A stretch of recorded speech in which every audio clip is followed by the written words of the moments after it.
Hello friends, কেমন আছো সবাই? আমি ভালো আছি। তো চলো, আমরা সবাই ফেস ওয়াশ করি মুখে।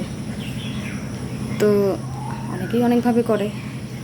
তো ফেস ওয়াশ করার সময় আমি মুখে কীভাবে ম্যাসাজ করি সেটা তোমাদের সঙ্গে শেয়ার করতে চাই। তো চলো, আমি প্রথমে মুখটাকে জল দিয়ে ধুয়ে নিলাম। মুখটা ভেজাই আছে।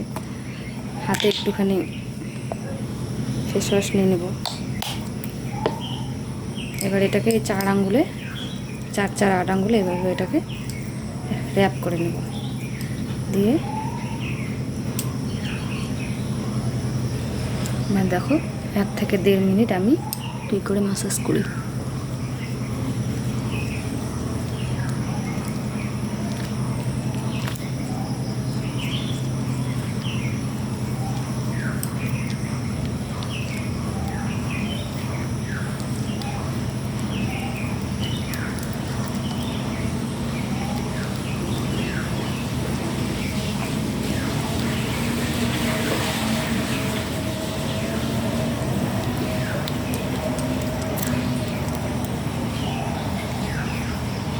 তো চলো, ম্যাসাজ করা হয়ে গেছে। এবার আমি মুখটাকে